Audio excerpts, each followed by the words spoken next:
নমস্কার, আপনাদের সবাইকে স্বাগত। আরো শক্তি বাড়ালো ভারতীয় নৌসেনার, যোগ দিয়েছে তিনটি রণতরী। এই রণতরীর কমিশন বা উদ্বোধন করেছেন গতকাল বুধবার প্রধানমন্ত্রী নরেন্দ্র মোদী। এই বিষয়ে ভারতীয় মেজর গৌরব আরিয়া কি বলেছেন শুনুন। कुछ दिन हो गए, कोई नए हथियार की अनाउंसमेंट नहीं हुई, तो हम लोग सोच रहे थे कि क्या ये पूरा जो आधुनिकीकरण का मामला है इंडियन आर्म्ड फोर्सेस का, डिफेंस के आधुनिकीकरण का मामला है, क्या इसमें कुछ स्पीड ब्रेकर लग गया है, क्या ये रुक गया है? क्योंकि हमें आदत हो गई थी कम से कम एक वीडियो बनाने की हथियार के बारे में हर 8-10 दिन। आप जाके पहले देख सकते हैं, हर 8-10 दिन कुछ ना कुछ निकल रहा था। तो हमें लगा कि यार 10-15 दिन हो गए, कुछ आया नहीं, क्या ये मामला रुक गया है? अब पता लगता है कि नहीं भाई साहब, ये रुका नहीं, इसने और तेजी पकड़ी है और तीन शिप्स प्रधानमंत्री मोदी अब इनॉग्रेट कर चुके हैं, उनको लॉन्च कर चुके हैं। इसमें से 2 जहाज हैं, एक पनडुब्बी है। दोस्तों, आज बहुत बड़ा दिन है। आज प्रधानमंत्री मोदी जी ने मझगांव डॉक्स मुंबई में 3 शिप्स को, यानी कि 2 शिप्स और एक सबमरीन कहना चाहिए मुझे, इनको इनॉग्रेट कर दिया है। They have joined the Indian navy. ये बहुत बड़ी चीज है। देखिए ना, इन शिप्स के बारे में कुछ खबर आ रही थी दाएं बाएं से कि यार ये हो रहा है, ऐसा हो रहा है, हो सकता है कुछ बन रहा है। ये सरकार की खासियत है। मैंने एक बात देखी है, कोई हो हल्ला नहीं, अचानक कुछ बड़ी चीज हो जाती है। अचानक 3 शिप्स एक दिन में एक फ्लीट को ज्वाइन करना, ये बहुत बड़ी चीज है, even for the US navy और the Chinese navy. It's a very big thing.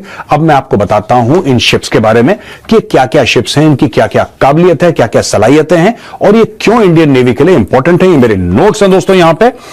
अब यहां पे ये, अच्छा, first of all these are made in India, तो बहुत बड़ी बात है। ये मेड इन इंडिया इनिशिएटिव के तहत हुआ है ये। और यहां पे आईएनएस सूरत, ये फ्रंटलाइन गाइडेड मिसाइल डिस्ट्रॉयर है, इसका नाम है आईएनएस सूरत। और ये 4th and final ship of project 15B stealth destroyer class. ये स्टेल्थ है, destroyer class, frontline guided missile destroyer. ये 7400 टन का है।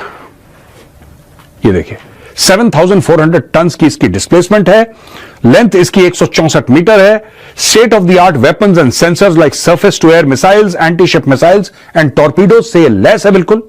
यानी कि ये सरफेस टू एयर, कोई सामने से कोई मिसाइल आए शिप की ओर, या कोई जहाज आए, कोई हेलीकॉप्टर आए, कोई ड्रोन आए, उसको मार गिराने की क्षमता इस जहाज में है। मैं बात कर रहा हूं आईएनएस सूरत की।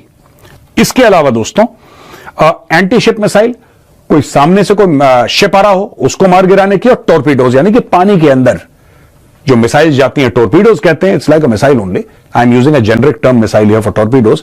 ये जाते हैं, this is a special kind of ammunition under water.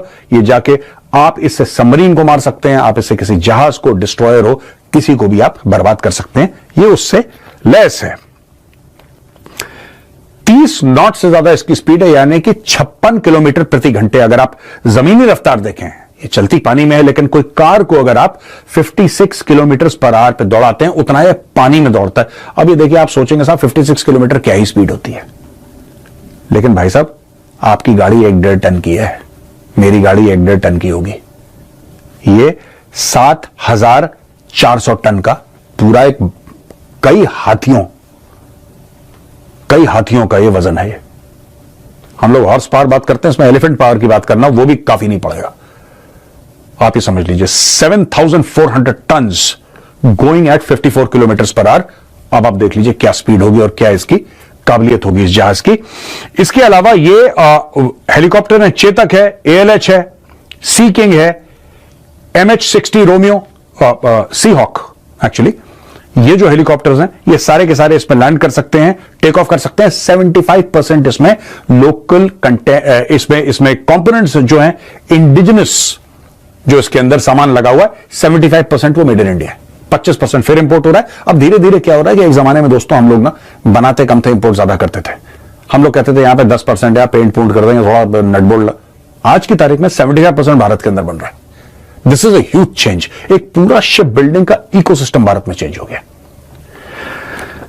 इसके अलावा AI एनेबल्ड है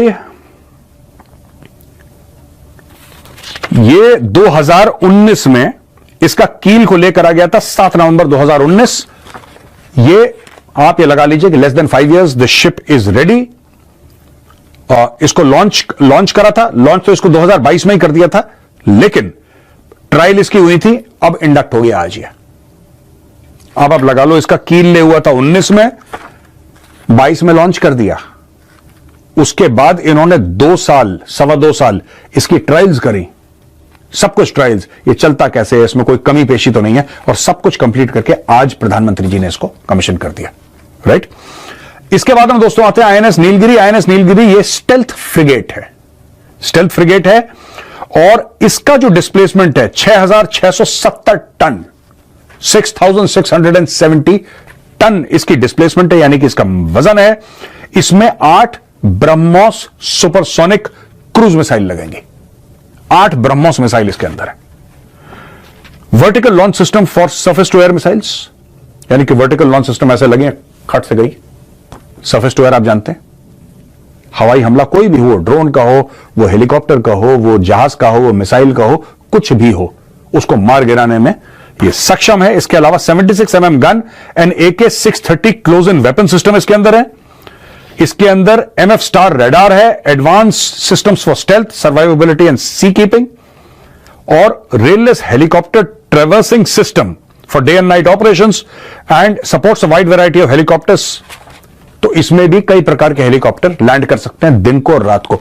देखिए ना, नाइट लैंडिंग कैपेबिलिटी और डे लैंडिंग कैपेबिलिटी फर्क होती है, तो इनमें 24 घंटे हेलीकॉप्टर टेक ऑफ और लैंड कर सकते हैं। मैं बात कर रहा हूं आईएनएस नीलगिरी की दोस्तों, और इसको भी शुरुआत करा गया था 2017, इसका जो कील है वो ले करा गया था 2017, 2019 इन्होंने लगभग 2 साल के अंदर जहाज बनाया, खत्म करा। 2024 में इनकी ट्रायल शुरू हुई, और ट्रायल करते करते लगातार दिन रात उसकी ट्रायल्स हुई, और आज की तारीख में माननीय प्रधानमंत्री जी ने इसको ऑल द बेस्ट कह दिया। जाओ, ट्रायल्स खत्म, शिप बन गया। अब 2-2, 2.5 साल में शिप्स बन रहे हैं, 2-2, 2.5 साल में। भाई साहब, इतना कोई अगर बड़ा घर बनाए ना, उसको टाइम लग जाता है। यहां पे 7,400 टन का पूरा जहाज बना दिया 2-2.25 साल में। आप फर्क जानिए इसमें। पहले हमें कितना समय लगता था भाई साहब, पहले पसीना निकल जाता था, रूस से जहाज आ रहा है, ये हो रहा है, ये हो रहा है। यहां पे आज की तारीख में ऐसी चाबी लगाई है डिफेंस में, चाहे आप बात कर लीजिए मोदी जी की, चाहे बात कर लीजिए राजनाथ सिंह जी की, ऐसी चाबी लगी है कि यू सी कितनी जल्दी जल्दी शिप्स ये बन रहे हैं भारत में। लोग 75% इंडिजिनस इसमें इक्विपमेंट लगी हुई है, सामान लगा हुआ 75%। अब आते हैं आईएनएस वागशीर। ये एक सबमरीन है, पहले दो तो सरफेस शिप्स थे, डिस्ट्रॉयर फ्रिगेट।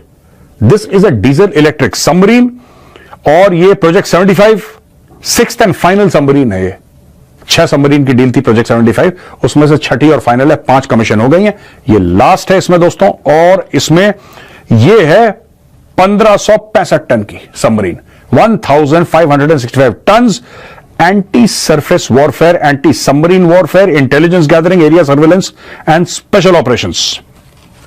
इसके अंदर वायर गार्डेड टॉर्पीडोज हैं, एंटी शिप मिसाइल्स हैं, इसके अंदर एडवांस सोनार सिस्टम्स हैं।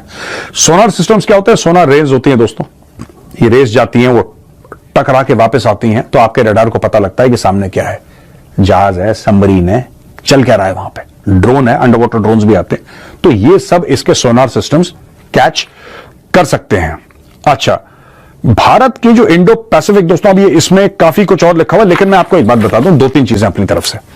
ये तीनों जो चीजें हैं ना, आपके एक फ्रिगेट, एक डिस्ट्रॉयर, एक diesel electric submarine, why is it important है? क्यों भारत के लिए इंपॉर्टेंट है? पहली बात तो ये, जैसा मैंने बताया कि भारत में बनी है, भारत में बनी है, ये बहुत इंपॉर्टेंट है। भारत ने जब से एयरक्राफ्ट कैरियर खुद बना लिया, तब से लोग ये कहने लगे कि हां, now India has arrived on the global stage, a country that can manufacture its own warships, right. और इसके बाद आपने न्यूक्लियर सबमरीन बनाई है, अरिहंत बनाई है आपने, अरिघात बनाई है आपने, और आ रही हैं आपकी, others are in the pipeline, sea trials चल रही हैं। कुछ नहीं पता किसी को अगले दिन क्या अनाउंसमेंट हो जाए कि जी हो गया है, जाओ, मीडिया गई, सामने दिखाया जहाज, आओ देख लो, चेक करो। इस तरीके का अचानक से आया सामने। अच्छा, इसके पहले बात चल रही थी, ऐसी बात नहीं है कि हमने वागशीर के बारे में कभी सुना नहीं, ऐसी बात नहीं है, सुना था, पक्का सुना था, लेकिन जितनी जल्दी ये बना है ना, that is surprising even for me. मेरे लिए बहुत सरप्राइज की बात है, क्योंकि नेवी का हम एक जमाने में, आज से 10-15 साल पहले हमने नेवी का, ये navy was utterly what, I am from the army, but एक चीज मैं मानता हूं, I think navy is extremely important, और ट्रेडिशनली भारत ने कभी नेवी को तवज्जो नहीं दी, जो नेवी का राइटफुल अधिकार था। जितना फोकस नेवी में होना चाहिए था, पूरी जो आप देख रहे हैं चाइना की जितनी भी स्ट्रेटेजी है, the entire strategy of China is based on naval might. China पैसे लगा रहा है नेवी पे, बोला कि आज की तारीख में आर नेवी, यानी कि चाइनीज कहते हैं अपनी नेवी के लिए, PLA navy, their navy is bigger than the US navy. China क्यों इतना पैसा डाल रहा है? इट इज सिंपल ना, इट इज सिंपल। अगर आप सरफेस ऑफ द अर्थ देखें तो ज्यादातर पानी है, लैंड कम है, पानी ज्यादा है, तो it has to be, you have to focus on the navy because that is the nature of the earth. और आपके ट्रेड रूट्स हैं, और भारत के लिए जो इंडो पैसिफिक की स्ट्रेटेजी है that is essentially navy based. जो इंडो पैसिफिक की, मैं ये नहीं कह रहा कि उसमें आर्मी का रोल नहीं है, बिल्कुल ऑब्वियसली है, very very important role for the air force, very very important role for the army also, but जो नेवी है that allows your trade to go on, that allows your reach. जहां पे navy पहुंच पाती है, जो इंडियन नेवी की reach है, वो शायद और किसी की ना हो। मैं भारत के फोर्सेस की बात कर रहा हूं। दैट इज वाई ये जो 3 शिप्स आज इंडियन नेवी में शामिल हुए हैं, that is extremely important for the Indian navy. मैं फिर से इंडियन नेवी के जितने भी ऑफिसर्स एंड मैन हैं, मैं सबको I wish them all the very best. And you know, ये हम सब सिर्फ नेवी वालों के लिए नहीं, अब every Indian for that matter, army, navy, air force, any profession, you could be a software programmer, it's a big day for you, it's a big day for me, so congratulations India, congratulations to everybody. जय हिंद, जय जवान, जय किसान।